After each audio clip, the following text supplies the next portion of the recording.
Assalamualaikum warahmatullahi wabarakatuh. Saudara-saudara semua, seluruh jajaran ASN DKI Jakarta yang saya hormati, yang saya banggakan. Pertama, izinkan kami mengucapkan selamat Hari Raya Idul Fitri. Mohon maaf lahir dan batin. Taqabbalallahu minna wa minkum.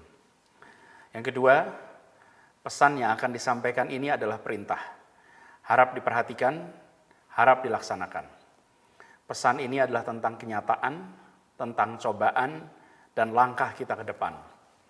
Sejak wabah COVID-19 melanda ibu kota, perlahan dampaknya mulai kita rasakan. Dan kini, di bulan Mei ini, kita mulai melihat secara nyata dampak ekonomi dari wabah COVID-19 ini. Semula ini adalah krisis kesehatan umum, kini sudah mulai terasa sebagai krisis ekonomi. Dan Jakarta adalah epicenter pertama, dan di awal-awal mayoritas kasus adalah di Jakarta. Saat ini Jakarta sudah menunjukkan tanda-tanda wabahnya melandai, tapi masalahnya belum selesai. Dan segala pembatasan yang selama ini kita lakukan sama-sama, membawa dampak yang amat nyata di kota kita. Kegiatan keagamaan terhenti, kegiatan sosial terhenti, kegiatan budaya terhenti, dan tentu saja kegiatan perekonomian juga terhenti. Pasar terganggu, perdagangan terganggu, perindustrian terganggu, kegiatan perekonomian informal juga banyak yang terhenti. Dan kita di Pemprov DKI Jakarta juga terkena dampak langsung. Pendapatan pajak turun dari 50,17 triliun menjadi 22,5 triliun, tinggal 45%. Anggaran kita turun dari 87,9 menjadi 47,2 triliun, tinggal 53%. Belum pernah di dalam sejarah Pemprov DKI Jakarta kita mengalami penurunan pendapatan sebesar ini, yaitu lebih dari 40 triliun. Konsekuensinya, keputusan relokasi anggaran harus diambil, tidak ada pilihan. Dalam kondisi pendapatan yang berkurang separuh, maka kita harus melakukan relokasi, kita harus melakukan pengurangan anggaran. Di berbagai sektor, belanja langsung, belanja tidak langsung, semua mengalami pemangkasan dan pemangkasannya drastis. Di balik pemangkasan itu semua, program-program yang terkait dengan bantuan rakyat prasejahtera dipertahankan. Anggaran sebesar 4,8 triliun untuk rakyat prasejahtera tidak diubah. Biaya menangani bencana yang semula hanya 188 miliar, sekarang menjadi 5 triliun. Ini adalah untuk penanganan kesehatan, dampak sosial ekonomi, bantuan-bantuan sosial yang terkait dengan COVID. Tapi, semua tenaga kerja yang mengabdi untuk Pemprov DKI, termasuk 120.000 tenaga PJLP, kontraknya tidak dihentikan. Pemprov tetap menjaga perannya sebagai pemberi lapangan kerja bagi rakyat di Jakarta. Relokasi juga terjadi pada belanja pegawai.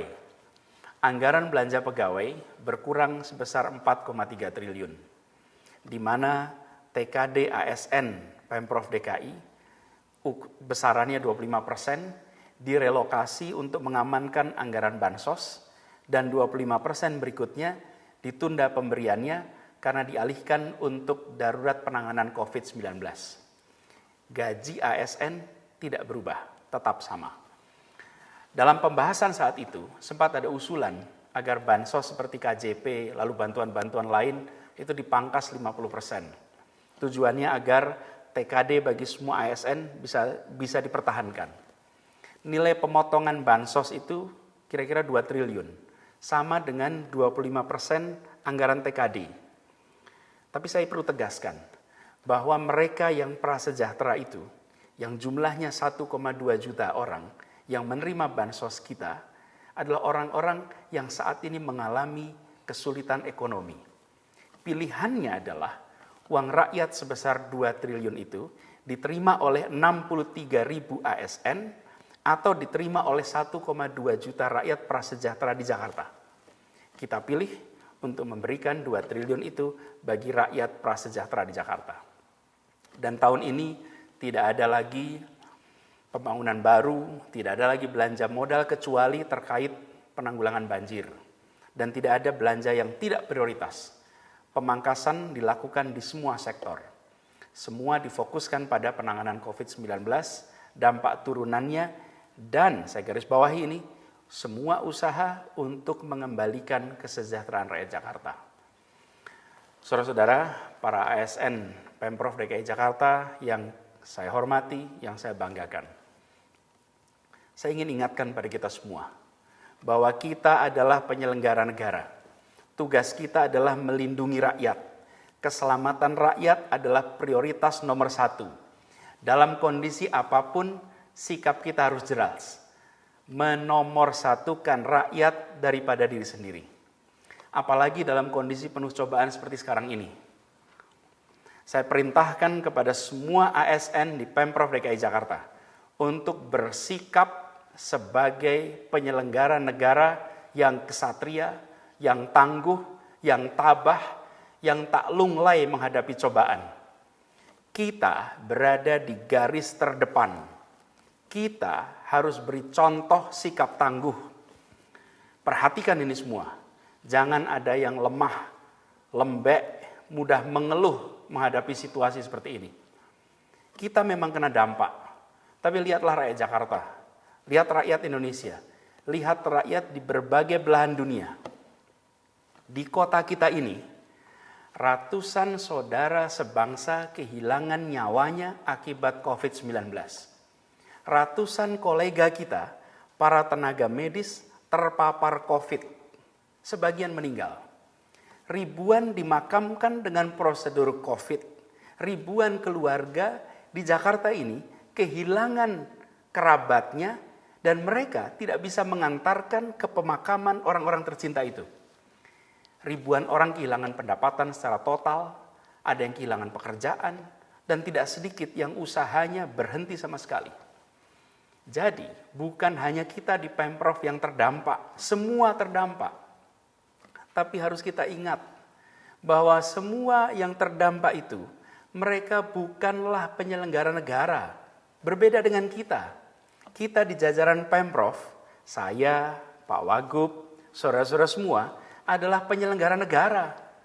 Tunjukkan bahwa pikiran, ucapan, tindakan kita jauh lebih besar dari sekedar urusan gaji, tunjangan, atau urusan fasilitas lain.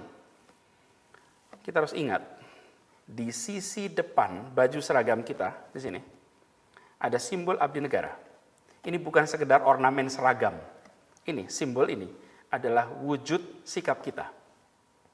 Karena itu saya ulangi sekali lagi, ASN DKI Jakarta harus tangguh.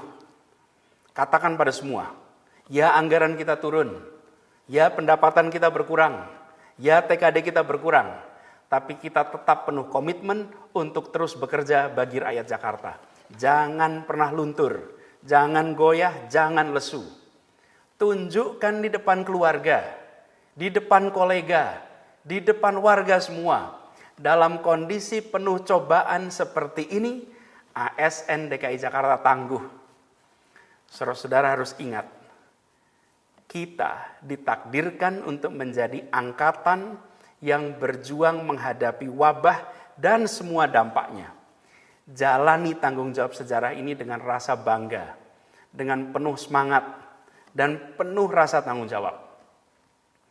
Perintahnya jelas, jangan tengok kanan kiri, jangan membanding-bandingkan pekerjaan, jangan membanding-bandingkan tunjangan, jangan lepas tangan tapi ambil tanggung jawab, jangan loyo tapi tegak bersemangat.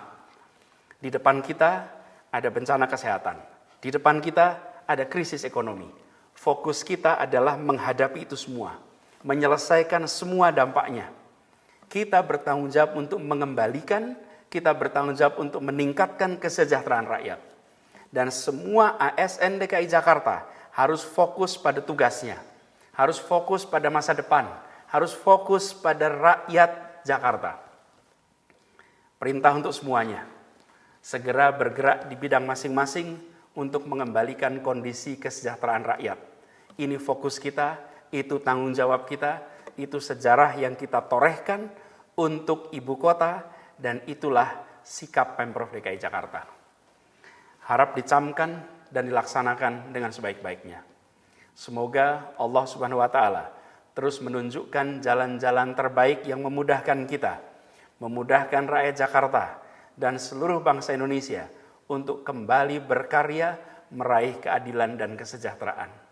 Dan semoga Allah Subhanahu wa Ta'ala merahmati kota Jakarta, dan semoga Allah Subhanahu wa Ta'ala melindungi kita semua. Assalamualaikum warahmatullahi wabarakatuh.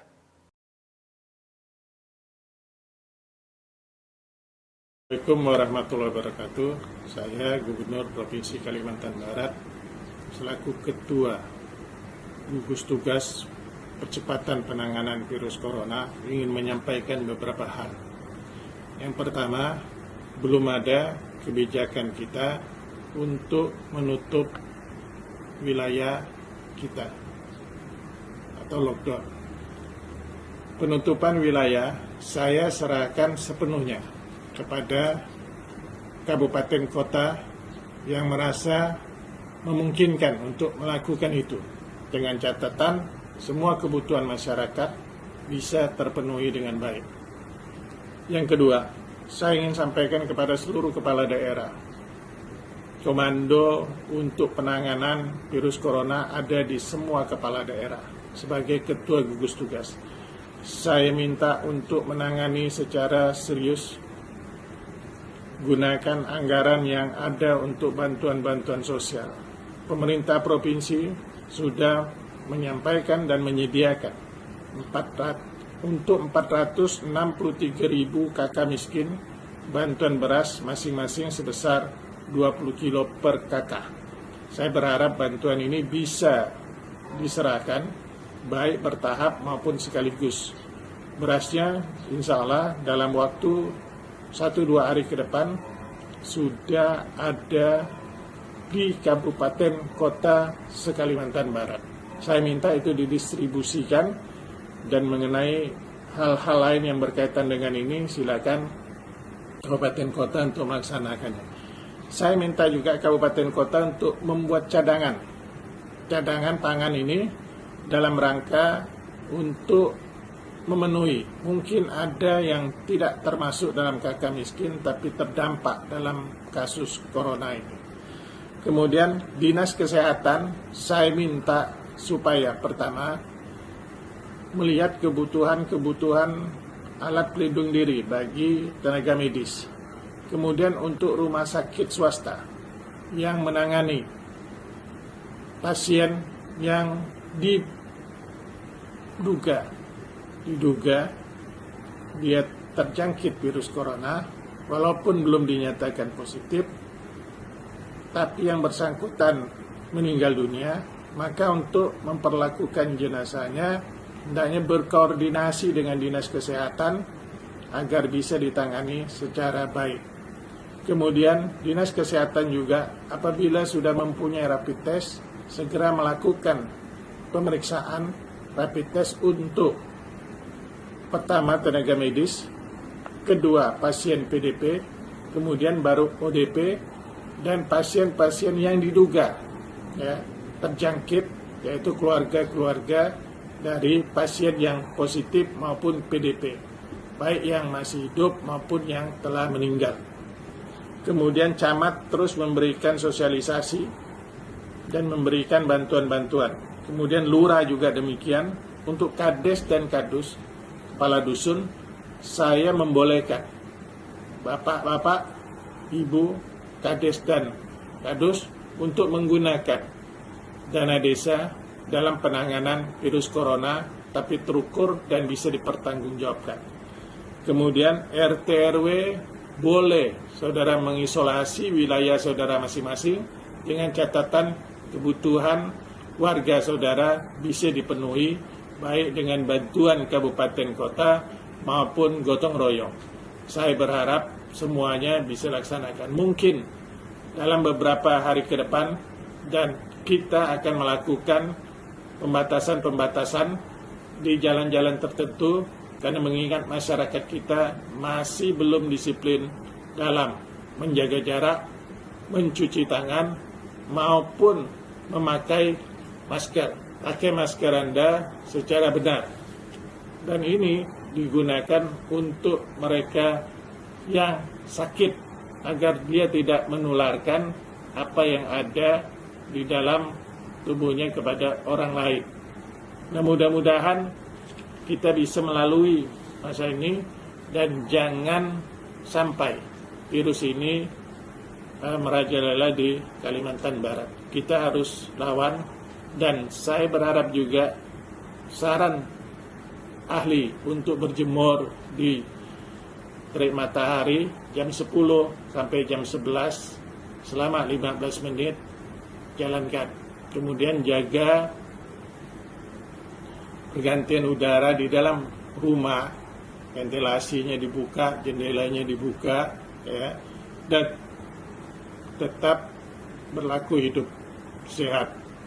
Kemudian apabila Anda berada di luar rumah, kemudian pulang, maka hendaknya ganti pakaian Anda, ya, dan mandi, baru boleh melakukan aktivitas lainnya. Terima kasih. Assalamualaikum warahmatullahi wabarakatuh. Om Swastiastu, Namo Buddhaya, salam kebajikan, salam sejahtera bagi kita semua, rekan-rekan media dan seluruh masyarakat Kota Singkawang yang saya cintai dan yang saya hormati. Saya yakin pada saat ini Bapak Ibu merasakan kesusahan di semua lini dan sektor sebagai dampak penyebaran COVID-19 di Kota Singkawang yang kita cintai ini. Dan saya yakin masyarakat berpikir bahwa saya selaku Wali Kota, Kepala Pemerintahan di Kota Singkawang masih belum bekerja maksimal dalam upaya pencegahan serta penanggulangan COVID-19 ini. Dalam kesempatan ini saya ingin menyampaikan bahwa dalam rangka menyambut Indonesia New Formal Life di Kota Singkawang, kami akan melonggarkan kegiatan dan aktivitas di semua sektor ekonomi, termasuk kegiatan peribadatan di semua rumah ibadah. Namun, dengan tetap mengedepankan protokol kesehatan yang harus dilakukan oleh semuanya. Kami akan melakukan rapat pembahasan terlebih dahulu dengan semua stakeholders dan pemangku kepentingan, para pemilik usaha, para tokoh lintas agama, agar ada kesepahaman prosedur dan protokol kesehatan yang diberlakukan serta harus dipatuhi. Karena Indonesia New Formal Life bukan berarti kita sudah bebas sepenuhnya, namun kita tetap harus membiasakan diri kita masing-masing untuk melakukan upaya pencegahan sambil tetap melakukan aktivitas namun masih dibatasi. Seperti contoh, rumah makan dan warung kopi wajib membatasi jumlah meja dan jumlah kursi, menata jarak antar meja, dan apabila meja yang tersedia sudah penuh, maka diwajibkan sistem take away sampai ada meja yang tersedia dan lain sebagainya. Tapi tentunya ini akan dibahas lebih mendalam lagi sebelum diimplementasikan. Untuk kegiatan ibadah berjemaah di masing-masing rumah ibadah akan kami bahas dalam rapat terkait mekanisme pembatasan jemaat dan protokol kesehatan yang wajib dilakukan oleh umat masing-masing sebelum melaksanakan ibadah. Bantuan dari pemerintah masih akan tetap disalurkan sampai pandemi COVID-19 ini dinyatakan berakhir. Jadi, dalam kesempatan ini, saya meminta seluruh masyarakat Kota Singkawang tidak perlu resah dan jangan mau terpancing isu-isu atau informasi yang bukan dari pemerintah, yang malah akan menimbulkan kegaduhan dan permasalahan hukum. Kami pemerintah mengajak seluruh masyarakat Kota Singkawang dan stakeholder yang ada untuk bersatu padu, bergandeng tangan bersama-sama kita mencegah dan melawan penyebaran COVID-19 di Kota Singkawang. Mari kita terus berdoa, semoga pandemik ini cepat berakhir dengan upaya pencegahan yang kita lakukan sehingga kita bisa beraktivitas kembali secara normal seperti sedia kala, dan semoga Tuhan Yang Maha Kuasa senantiasa melindungi dan memberkati kita semua. Demikian yang saya sampaikan. Terima kasih. Wassalamualaikum warahmatullahi wabarakatuh. Om Santi Santi Om. Selamat sore, salam sejahtera untuk kita semua.